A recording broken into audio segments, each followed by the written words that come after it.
Hello, everybody, and welcome to this. This is the second COP28 briefing from the University of Galway in Ireland, from the Ryan Institute and the Master's Program on Climate Change, Agriculture and Food Security. Each year for the UNFCCC COP meetings, we organise two or three briefings, typically, where we invite our students who are based in Galway, who are studying on the Climate Change, Agriculture and Food Security Master's Program, to analyse in the preceding weeks and months ahead of COP what they consider to be the major pressing points to be discussed at COP in relation to the climate crisis. So this evening we have three representatives of one of our groups from the class, and who are going to give you their briefing. And so it's really a great learning opportunity for the students, and it also it allows to look in, let's say, from the outside in to COP28, what is happening here on the ground at COP28 in Dubai. And meanwhile, our delegation from the University of Galway are also here at COP28, and what we try and do is try and connect from a range of participants here on the ground to the students. So at the end of their briefing, we'll have some reflections from invited guests who are here this evening with us on how they feel COP28 is going so far.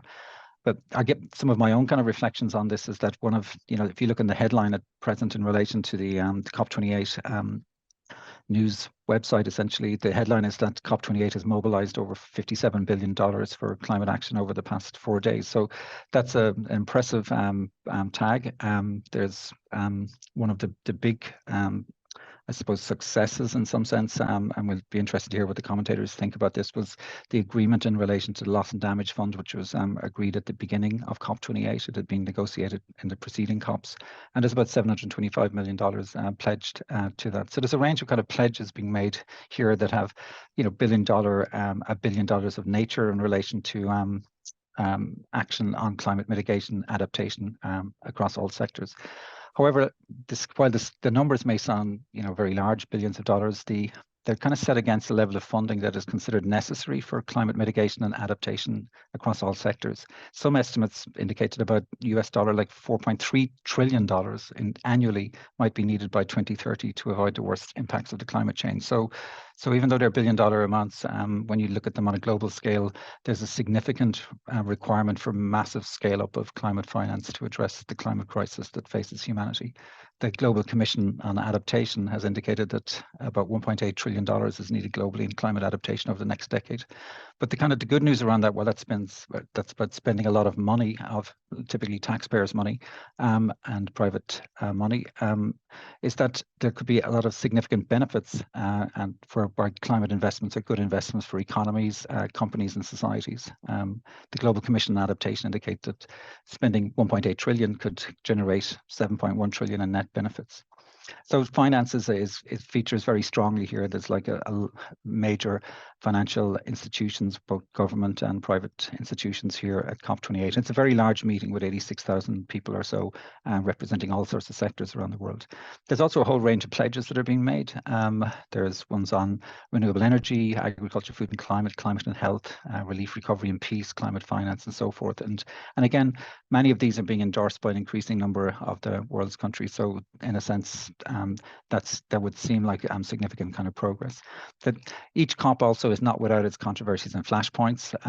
There are winners and losers associated with any form of climate transition, and therein lies issues around the kind of just transition. And one of the flashpoints I think that everybody has noticed, I guess, is the conflict between the chair of COP28, Sultan Al Jaber, and the ex-president of Ireland, Mary Robinson.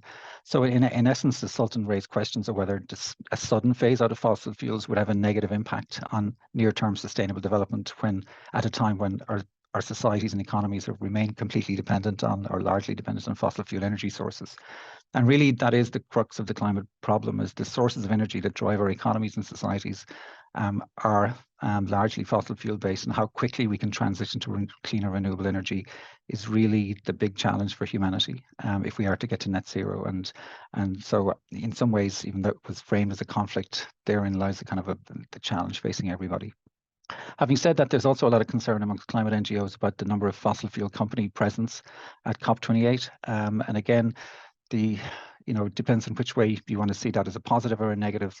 The numbers of delegates at COP28 who are linked to fossil fuel producers has quadrupled since last year. There's about 2,400 people here connected to the fossil fuel industry who've registered for the talks.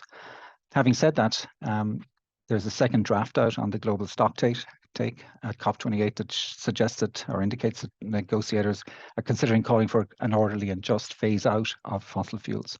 And this is one of the big issues in relation to phase out versus phase down of fossil fuels. And if one watches this closely over the next days, there will be lots of, how would you put it, wordsmithing and constructive ambiguity likely to be generated in terms of how things can be, how a consensus can be reached in relation to terms like phase out and phase down of fossil fuels.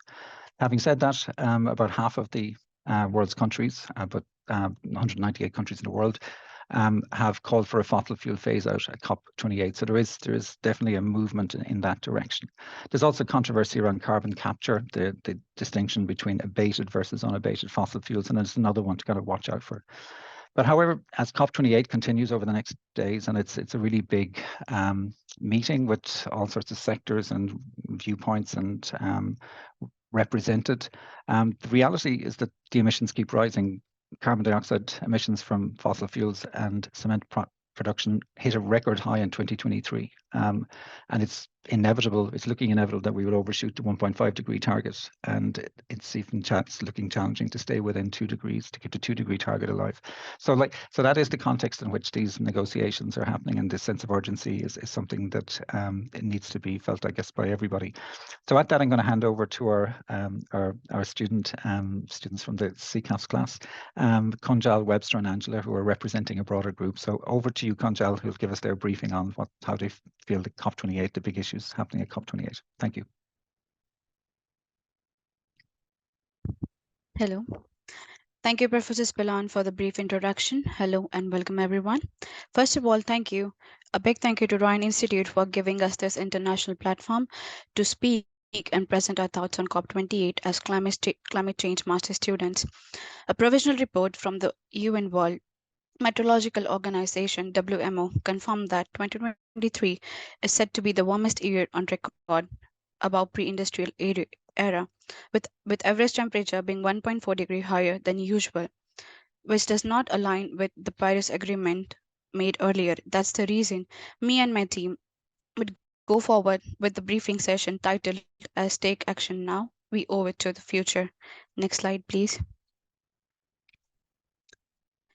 This work was put forward by my teammates Gautam Govind, Webster Miller, Angela Mena, Obed Mugumya, and me, Kunjal Gajpe. We are students at University of Galway's Master Degree Program in Climate Change, Agriculture, and Food Security 2023-2024. Next slide, please. As we all know, COP28 plays a major role in achieving our 1.5 degrees Celsius goal, and we are already midway to COP28. There have been many discussions and many pledges made already. In this briefing, we would be focusing on updates, key points, and then there would be analysis done by my teammates. And further, here are the main key points to focus on: global stocktake, loss and damage, climate and health, green credits, gender equality and accountability, food systems and climate change, fossil fuels to renewable energies, technology, and climate action. Next slide, please. Now, we'll talk about green credits and why it is important. The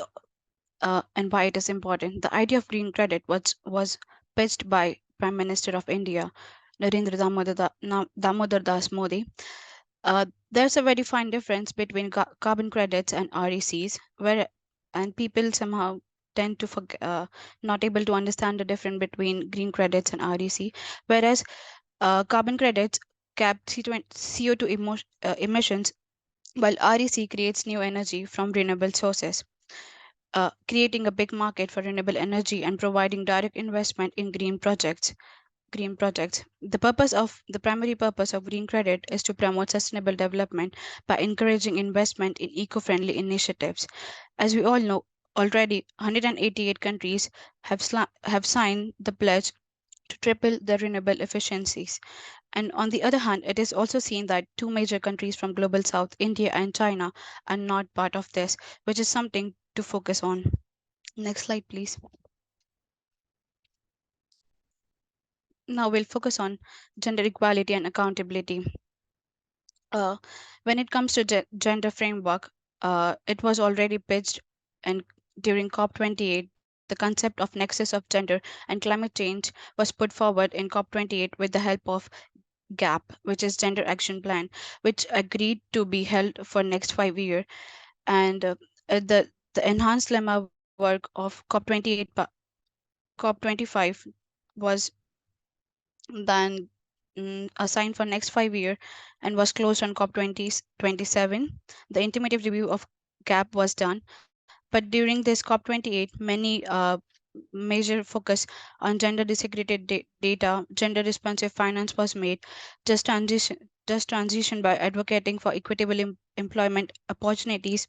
Such points were made, but on the other hand, we can see that on the brighter side, we can see that gender opportunities and gender issues were discussed by the youth and women from different backgrounds, and indigenous people from different backgrounds were done. But on the other critic side, it is also seen that no framework or roadmap was discussed or put forward through all the people. What we can see that many dialogues were discussed, but there was no responsive roadmap given for this. So this is something to focus on. Now I would like to pass on to Webster Miller, my teammate. He would brief forward from here. Many thanks to my colleague Kunja. So my presentation will focus on loss and damage, hotels here, as well as climate and health, beginning with loss and damage. The COP28 UAE Declaration on Loss and Damage is being hailed by many climate stakeholders as a historic agreement after being adopted under the one of the 2 weeks climate negotiation this year. This means developing countries and small island developing states like Vanuatu, where the whole campaign of loss and damage started back in 1991, can have access to funds for reparation.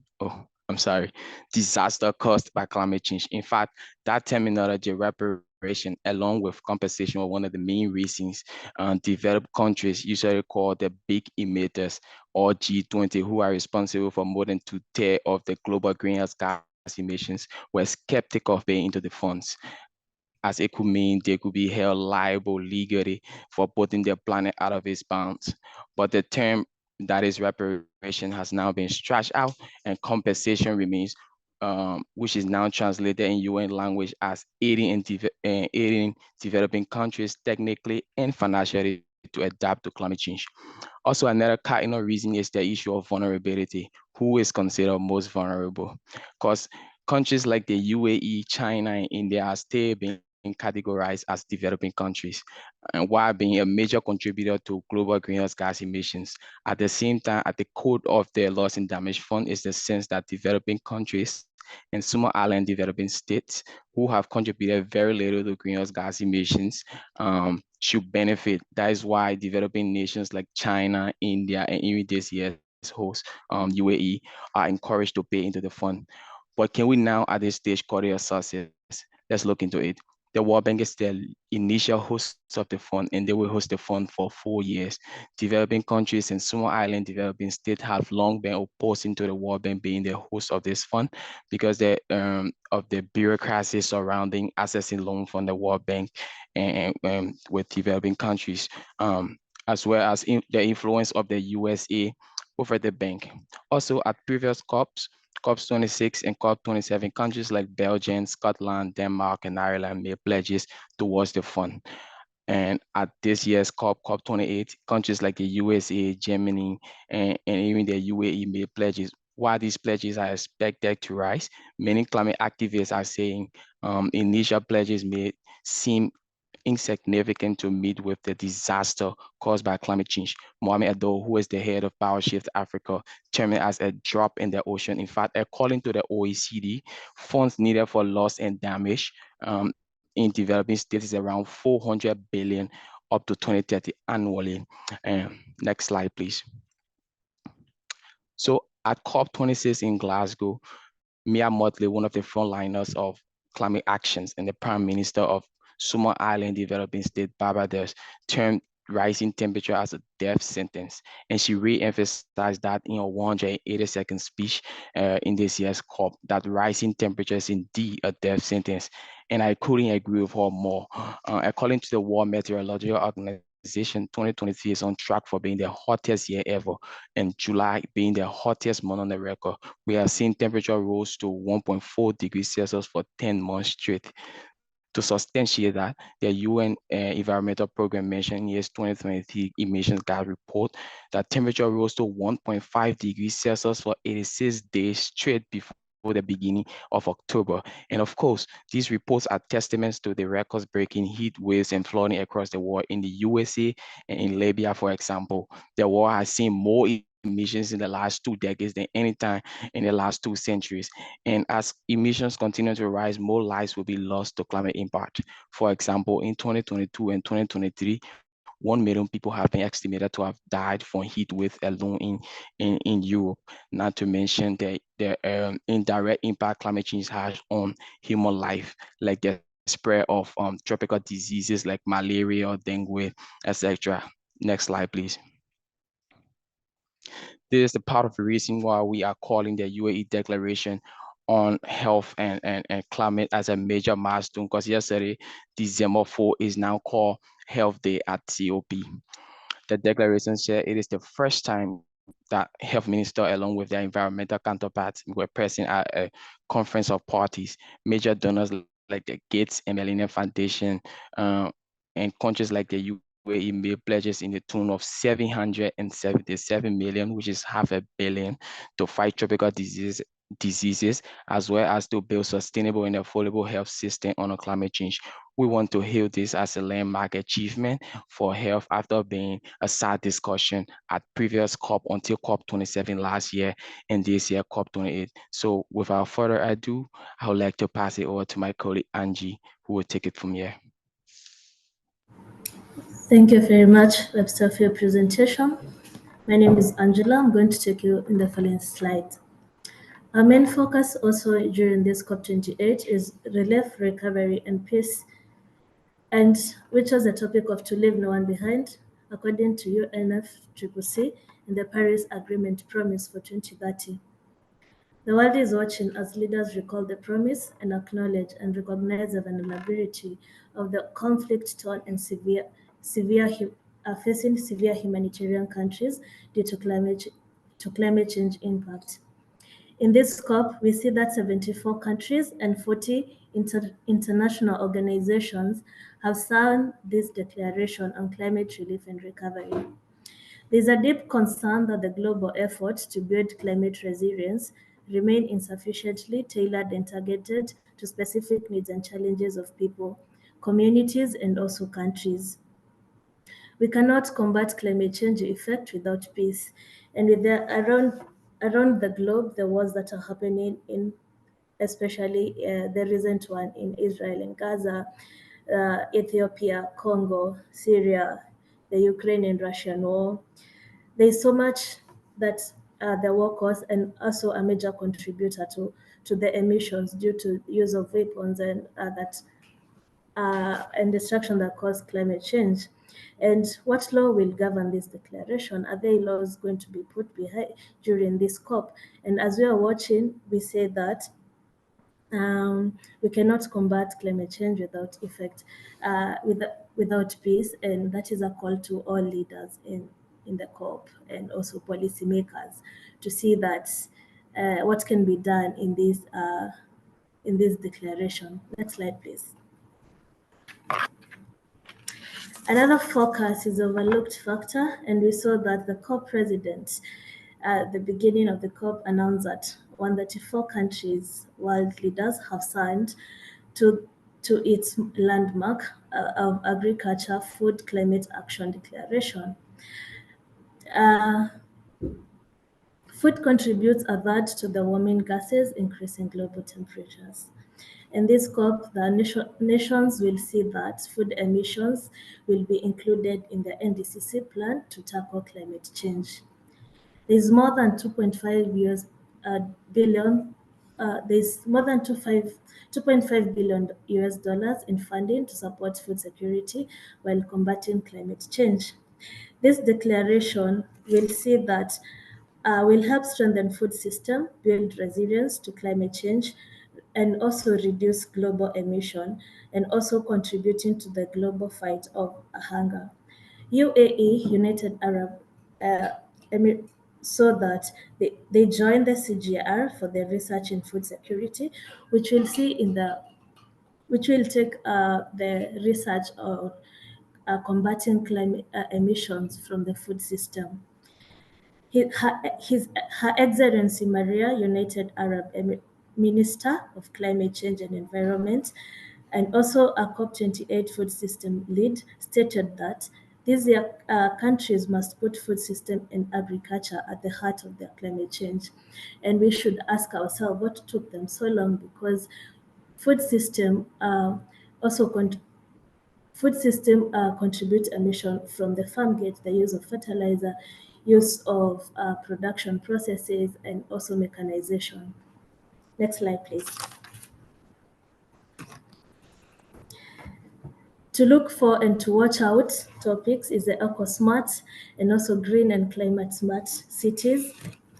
In 2019, the UN Secretary General Antonio Guterres stated that cities are the climate battles. Cities are where the climate battles will largely be won or lost. And I agree with him. Globally, over 50% of the population live in urban areas. By 2045, it's projected that the world urban population will increase by 1.5 times to 6 billion. This year in September, during the G20 leaders, there was a declaration mentioning cities as key stakeholders for the first time. World Bank made a call to enhancing of planning system and local capacities for cities. This will strengthen fiscal and financial system, promoting territorial and spatial development. Investing in low-income marginalized community, and also to curb urban poverty. The next days of COP will see world leaders and international communities lobby in more funds for building sustainable cities. And with the main focus, as indicated by the World Bank, will be the urban poverty, slums, and resilient housing. The urban population has doubled, and with cities have sprawled far beyond a prompt. There is a vast number of people that occupy the low-density settlements at the fringe of the city, without access to water, sanitation, electricity, and are at a high-risk area prone to storm, floods, and landslides.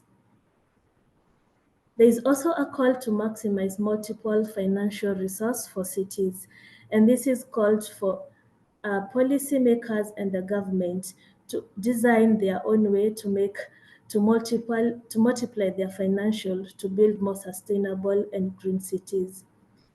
Adoption of new urban agenda by the World Bank, which will see the policymakers decide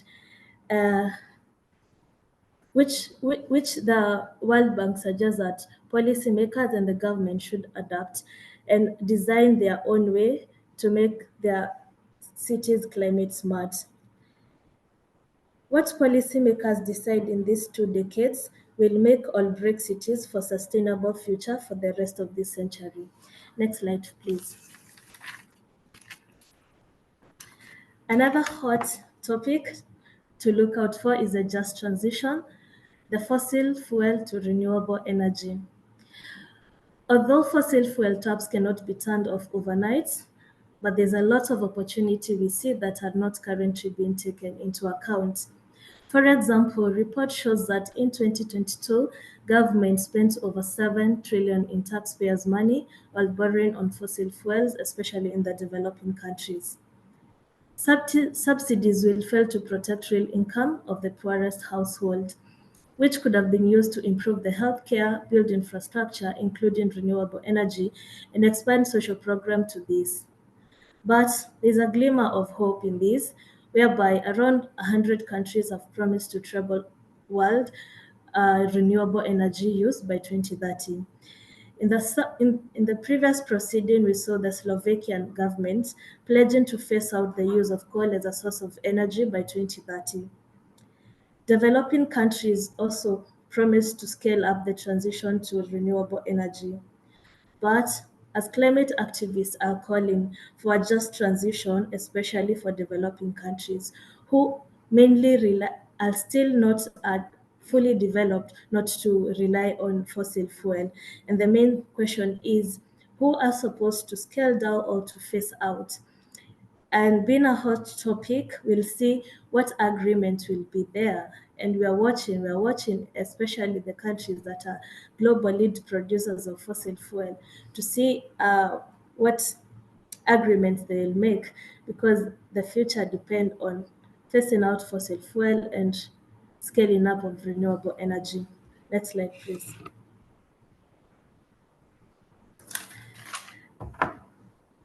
The other topic is a global stocktake, whereby we ask ourselves, is 15 degrees being over-ambitious?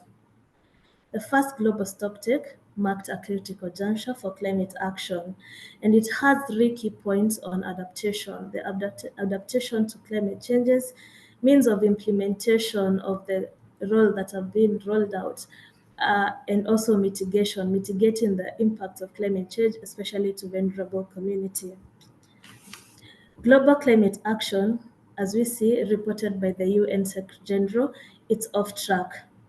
He says that we are miles away from the target of the Paris Agreement, and we are almost hitting the 1.5 degrees centigrade, which we did this year. As you see from the graph from the UNEP, the current mitigation policies and action put the world on track for 3.0 degrees centigrade by the end of the century. If fully implemented, 2.9. Emphasis on the importance of a comprehensive, transformational, multifactorial, and a whole of society response to climate action. In the recent document released by the UNFCCC, it called for a multisectoral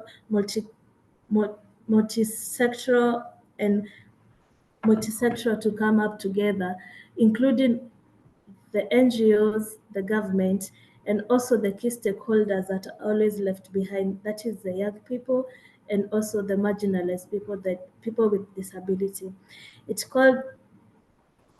It emphasizes that for change and for this transformation to reach the target of below to scale down the greenhouse emissions and the global temperatures in the next round. The next round of NDC in this decade, that will be 2025, will inform target for the next decade of 2035. Thank you. Next slide, please. Thank you very much for your attention, and over to you, Professor Charlie.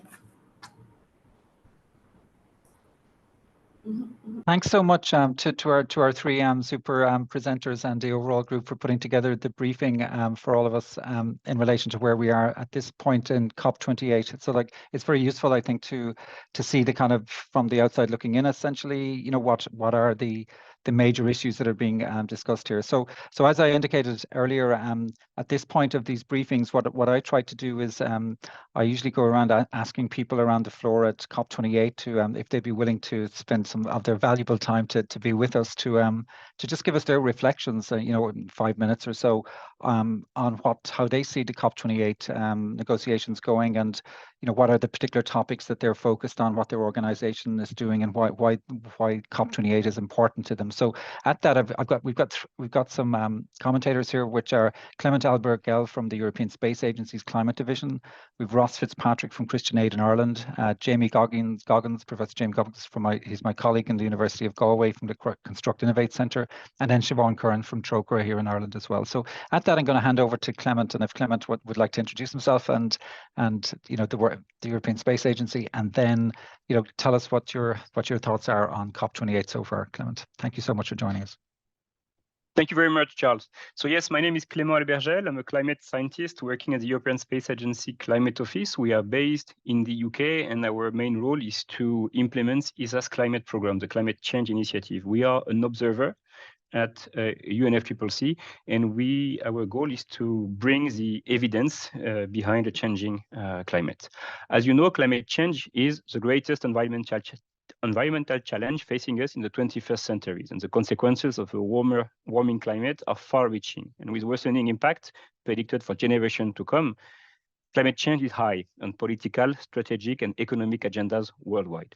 Combating climate change requires a global effort. And the UNFCCC, the United Nations Framework Convention on Climate Change, is leading this international effort to combat climate change and keep global warming to well below 2 degrees Celsius as set out in the Paris Agreement for Climate. But to make decisions on climate change mitigation and climate change adaptation, the UNFCCC requires systematic observation of the climate system. It is only with accurate, high-quality observations at sufficient resolution in both time and space that climate science and climate services will progress. Space-based Earth observation information has the potential to contribute to achieving the Paris Agreement objective in many ways, including for effective policy making and for effective policy implementation monitoring. And that is precisely why the role of the European Space Agency is crucial when it comes to climate and climate actions. The capabilities of Earth observation satellites in support of climate information needs reflect the unique capability and benefits. Satellite Earth observation have wide area observation capabilities. We can observe the Earth where we don't go, the pole, the oceans, the desert, the highest mountain. Our data are non-intrusive. They provide uniformity, rapid measurement, and continuity.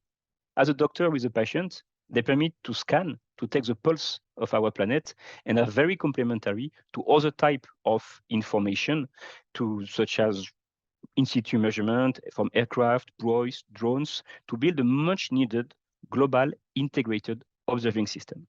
And developing world-class Earth observation system with European and global partners to address scientific and societal challenges is at the core of our activity at ESA. That's what we do. We have been dedicated to observing the Earth from space ever since the launch of our first satellite dedicated to meteorology back in 1977. I've mentioned earlier that to better understand the climate system and its variability, UNFCCC needs observations. They have delegated to the GCOS, the Global Climate Observing System, a public consultation to define which variables represent climate at best, which variables are critical for characterizing the climate system and its changes. They have defined a list of 55 essential climate variables, ECVs, and more than 2/3 of them can benefit from satellite-based observation. So it is as a direct response to this UNFCCC needs in observation that we have launched our climate program, the Climate Change Initiative, more than a decade ago.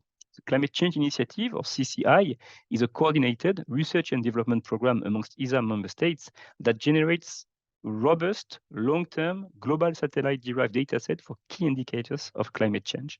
And we do that by putting together, by harnessing 40 years of ESA Earth observation archives and combining them with data from both third-party missions that are not operated by ESA, and current missions such as the Sentinel. Those essential climate variables are used to guide mitigation and adaptation measures, to assess climate risk, to attribute climate events to underlying causes, and to support climate services. And that's why ESA is at COP28, to provide this scientific evidence behind the changes. COP28 offers us a strategic platform to actively engage in global climate discussion. And I think that's all I wanted to say to you this evening. Thank you very much. Clement, and thank you very much. And I realize you're quite busy, and as many people here are, and so we'd like to thank you for spending the time with us. So, I guess one thing that strikes me from your presentation is how interdisciplinary the entire climate crisis is, and that we need to really have a convergence of interdisciplinary looking at the climate crisis is pervasive essentially, and all disciplines need to play their role in relation to that. And so we have planet, but we also have people. And looking at people, I think at that point, I'm going to pivot over to Ross Fitzpatrick from Christian Aid in Ireland to give his reflections on the climate crisis and the social aspects, I believe, of that. Thanks so much, Clement. Thanks, Charlie. Yeah, so my name is Ross Fitzpatrick, and I'm a Policy and Advocacy Officer at Christian Aid Ireland. We're an international aid and development NGO based in Dublin and Belfast, and I contribute to the organisation's work on climate and economic justice. And we're here at COP28 to follow the negotiations, to influence the key decision makers, and to keep COP28 on the media agenda back in Ireland throughout the duration of the talks, and crucially to hold the Irish government to account for some of its key climate commitments. So as you mentioned, Charlie, it was a relatively unusual start to the COP this year, with a major decision being adopted on day one, and a number of financial pledges to get that loss and damage fund up and running. It was definitely a bit of a surprise given the nature of how decisions at COP are usually taken, and the extremely fraught negotiations at last year's COP on loss and damage, and the transitional committee meetings which took place over the course of the past year. So it was definitely a really welcome start to the 2 weeks of negotiations. Ireland, the Irish government also pledged 25 million euros for 2024 and 25, which was very welcome, but we were quite disappointed to see that the total figure was actually 12.5 million a year rather than 50 million. So there was kind of a fudge from the Irish government, who initially committed to 25 million for 2024 and 25, which could have been interpreted as a 50 million figure, but was actually less than that. We were also, quite disappointed to see this money coming from existing climate finance commitments, and it not being the new and additional funding which is really needed by countries on the front lines of the climate crisis. What this means in practice basically is that money currently budgeted to deal with other forms of development and climate action will essentially be relabeled as loss and damage finance. It's kind of a creative accounting trick where money is moved from one pot to another.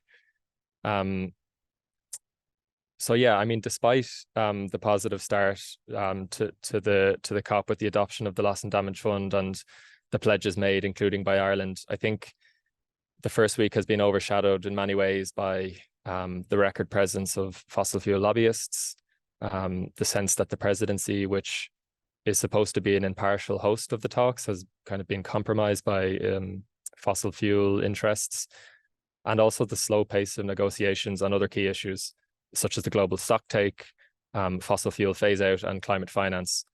So I wanted to just briefly focus on kind of 3 key things that really need to happen in the week ahead for this COP to make tangible progress and not to be considered a failure.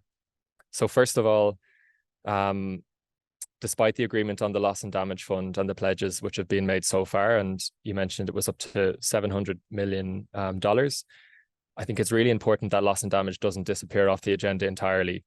I think a few days ago, one of the delegates from Antigua and Barbuda noted that there's a narrative circulating that developing countries need to be grateful and be quiet because of this decision. But that really fails to take account of the fact that the final text agreed at COP is quite disappointing in many respects. So the fund is voluntary. There's no clear obligation to pay. There are no specific targets on the amount of finance required. And there aren't clear deadlines within the decision. So as a result, civil society have really shifted their focus to other negotiation tracks to ensure that loss and damage is not forgotten. So to give an example, there's a big push now for the global stocktake to acknowledge the reality of loss and damage, which is burdening developing countries, and for it to identify the scale of loss and damage needs, which, as I mentioned, isn't in the loss and damage decision. And estimates of the scale of the need are up to $400 billion US. I think there's also a risk that all the pledges and commitments and loss and damage in week 1 will just end up being hot air unless there are now really serious discussions and efforts around figuring out how to raise this money, which is badly needed. And if this doesn't happen, the whole process will lack credibility. So one of our key asks as Christian Aid is that the Irish government push for an agreement on fair taxation of corporate profits, of extreme wealth and fossil fuel production, as well as to ensure progress on debt relief and new levies on aviation and shipping. And this is to provide the revenue which is really badly needed for the Loss and Damage Fund. A second ask is a strong outcome on the global stocktake that pushes countries to collectively agree paths forward to both cut emissions rapidly and to provide support to poor countries in line with historical responsibility. And there are a lot of divergences, which I won't go into, around the second draft of the global stocktake text, but developed and developing countries essentially don't agree on anything yet. So what we're calling for is a really clear outcome that's actionable and considerably ramps up commitments on mitigation, on finance, and includes language on fossil fuel phase out and loss and damage. And lastly, and probably most importantly, I think the litmus test for whether this COP will be considered a success or not is whether there will be any agreement on getting language on fossil fuel phase out into the final text. Any further delay in making commitments that are really desperately needed to put us back on track to keeping temperature rise well below 1.5 degrees will only lock in much more frequent and devastating climate disasters around the world. And that will in turn lead to more finance being needed to address loss and damage.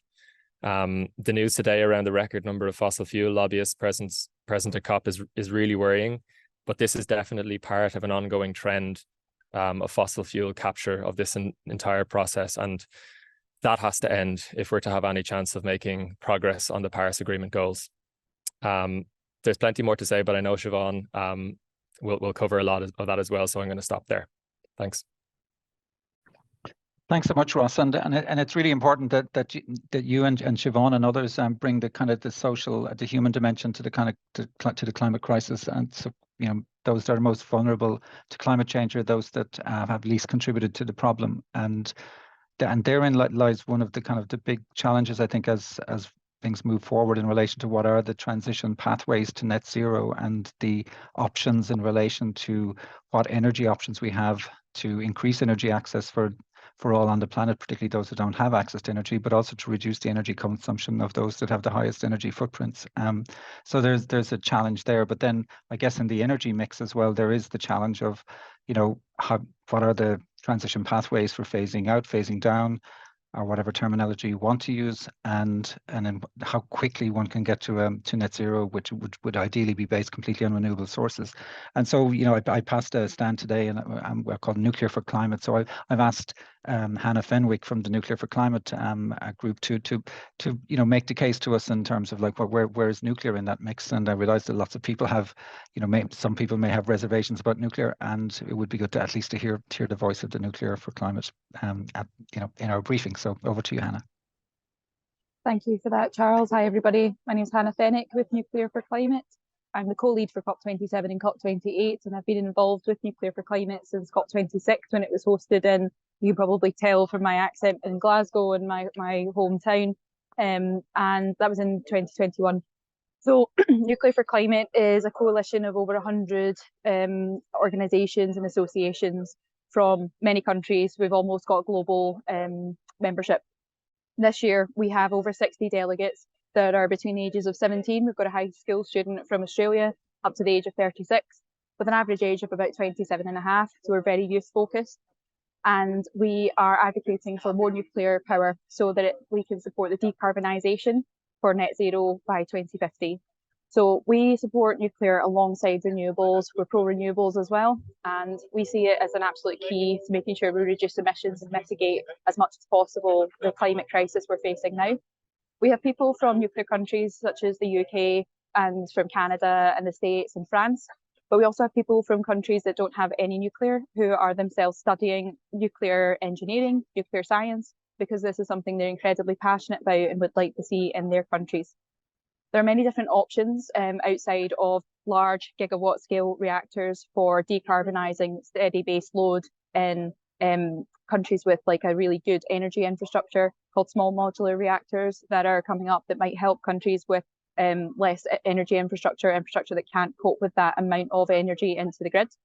There are also non-electricity applications of nuclear, such as for hard to abate sectors, steel, hydrogen generation, ammonia as an alternative fuel for shipping, and synthetic aviation fuel. So there's heat applications, high heat applications for industry, transport applications through alternative fuels, and complete non-energy applications of nuclear technology that supports the climate crisis for analysing water, to analyse how fresh that water is, what is the age of that water, through isotope fingerprinting. This can let us see, what's the rainfall impact there. And there's things like sterilising insects with radiation instead of using pesticides. So this is really popular with agriculture to reduce the impact, the negative environmental impact of pesticides. So with all of these people, 60 plus people, we have a pavilion in the Blue Zone at COP. We also have a small UN exhibit, and we're speaking to people every day. We've got really high foot traffic here at COP. In the Green Zone at the moment, where there are also other pavilions from the nuclear sector. So there is the Net Zero Nuclear Pavilion in both the Green Zone and the Blue Zone. There is the IAEA, which is the International Atomic Energy Agency. They're the kind of international watchdog and regulatory framework. And there's also ITER, which is the fusion part of nuclear, which is technology for the future. So we're engaging with people. And one thing I did want to mention with, as this is University of Galway as a group, I don't know too much about them, but they're called 18 for Zero. And essentially they've put together a bit of an analysis of if 18% of Ireland's electricity was to come from nuclear, Ireland would actually not need any fossil fuels. So if you wanted to have a look, and I'd be very happy to share the link in the chat about this paper that they put together, this research that they've done about a position where Ireland might actually explore nuclear as an alternative to using fossil fuels alongside with renewables. I'm very happy to take any questions if anyone has any. Hi, Hannah. Thanks so much, and thank you for taking the time to join us as well. So what we've been trying to do with these briefings is try and bring people in from diverse perspectives, because it's important that people talk and hear the voices of different groups and different perspectives. And so we don't have a questions and answer session because we're trying to mind the time. But thank you for offering. But people can contact you directly, I think, if they can find you on the website and so forth, right? So at that, because I'm watching our time here, and I'm going to thank Hannah, and I'm going to hand over to Siobhan Curran from Trócaire to kind of hear Siobhan's take on COP28. And Siobhan's been monitoring the COP process for many years, and it would be great to hear her perspectives on how this particular COP is going. Thanks, Siobhan. Thanks so much, and thanks so much to all the students for such great presentations. You've covered it very well from afar, so yeah, it was really interesting. I suppose for us, as Trócaire, like Christian Aid Ireland, the starting point for us in looking at the COP and being here is climate justice, and really seeing the climate crisis as one of inequality, and it's impacting women and girls and marginalised groups and Indigenous people the most. And so we see this in our work, for example, from Somalia, where 43,000 people died due to drought last year, but also now they're facing massive flooding and displacement. And it looks like a quarter of the population of Somalia will face acute food security by the end of the year. We know since the last COP, Cyclone Freddy hit in Malawi, displacing thousands of people and causing huge economic losses as well. And so this is diverting money from countries' public purse into dealing with the climate crisis. And so kind of that for us is our starting point, particularly that the poorest countries in the world then are paying the price for this climate crisis, while richer countries are failing to reduce emissions. And of course, all these debates play out in the COP discussions and in the negotiations. And we came into this COP with the UNEP report, as you noted earlier, Sean, where we could face up to 3 degrees of warming with current policies. And yet we saw the highest number of fossil fuel lobbyists coming to this COP. And from our perspective as civil society, it's just completely unacceptable that there's bad faith actors, playing a part in, some of the very organizations that have tried to deny the climate crisis and have tried to stop policies to tackle the climate crisis are actually here at the COP. So I think there's a huge conflict of interest.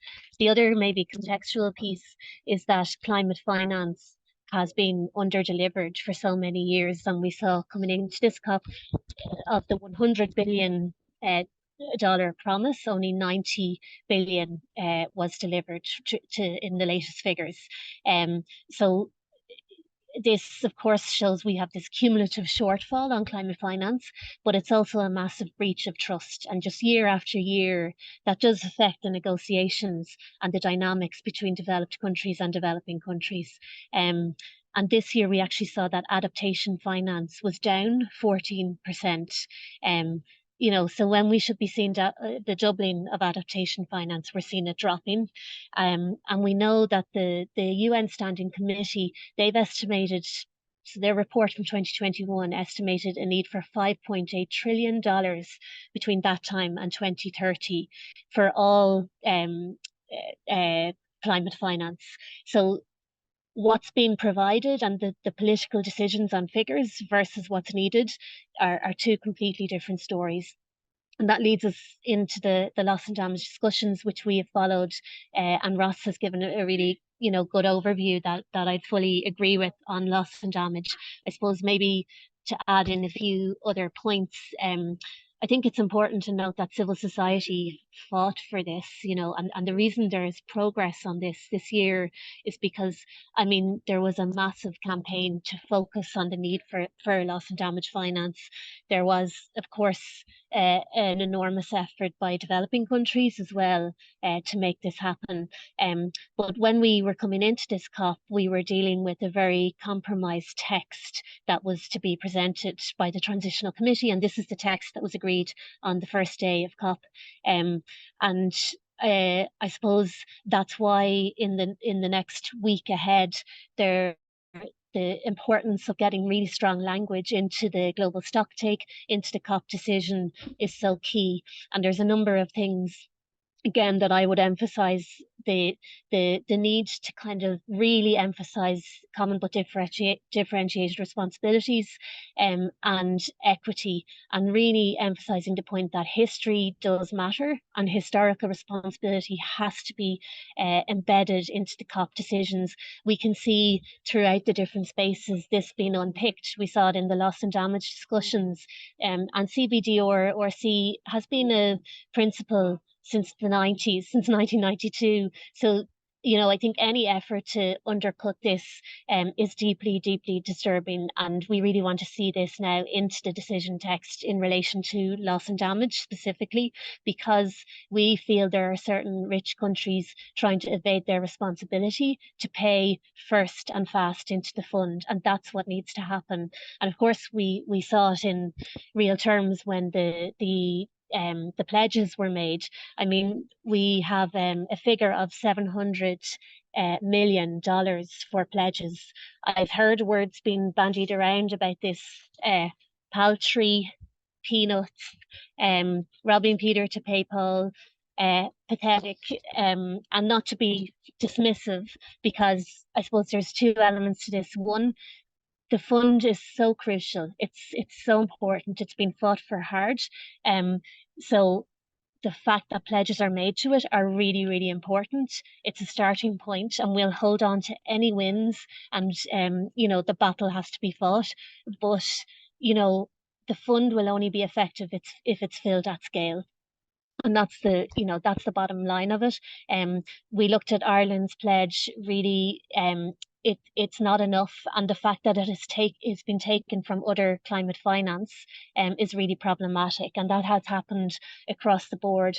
And to take from mitigation and adaptation finance to put into loss and damage is, well, firstly, it contravenes the notion of additionality, which is a principle that has been articulated many times in this context, but it also doesn't make sense, because to take from mitigation means we have escalating costs of loss and damage. Same with adaptation.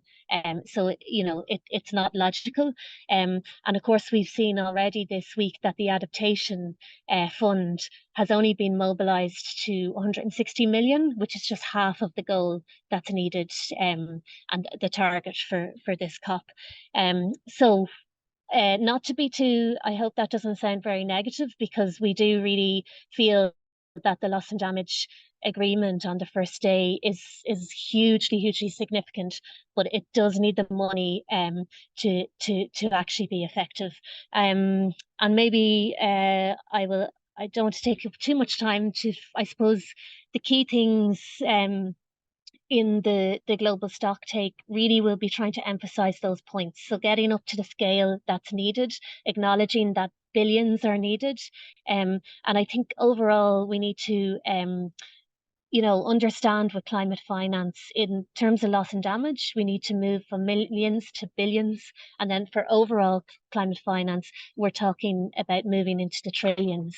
A few final points. I suppose I listened to David Boyd, the Special Rapporteur on the environmental defenders speaking, and he was saying that he was expressing frustration that human rights are not being embedded into the analysis and discussions of at this COP. And I think that's really important, and there needs to be much more efforts to embed human rights, and that applies to the Loss and Damage Fund as well. The agreement itself, human rights were taken out of it. Also, I suppose this will be a fossil fuel COP essentially, and really I think it will be a massive failure and massive disappointment if there isn't strong language on the fair funded phase out of fossil fuels from a feminist perspective.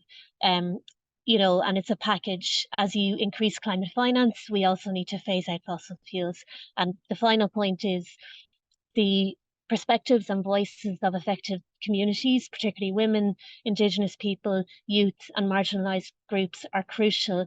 And it really is their experiences and their voices that need to be central to the COP decisions. And I'll finish there. Siobhan, thank you so much for giving us that overview from Trócara's perspective and your analysis of the COP28. And I guess it points towards. Yeah, I'm glad that you raised the point about the pledges and the pledges versus what actually happens in practice. And so because after that, once COP28 is over, it's important that it's tracked whether those pledges are actually are met by those who make the pledges, the governments and others.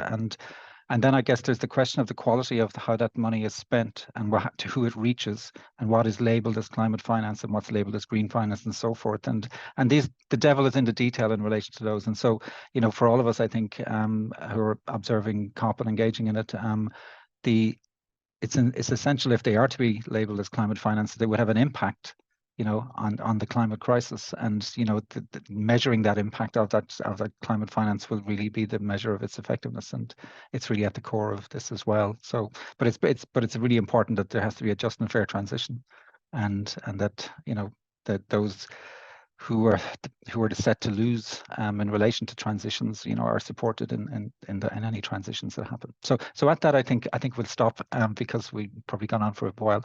But I'd like to really thank our students. I'd like to thank also our panelists for taking the time of their busy time here at COP. And we're going to have another briefing at the same time on Friday. We'll have another group of students, and again, we'll try and pull in some people from the floor here in COP, and then we will see where the COP28 negotiations are at that point. So thanks again to everybody, and good evening and good day. Thank you.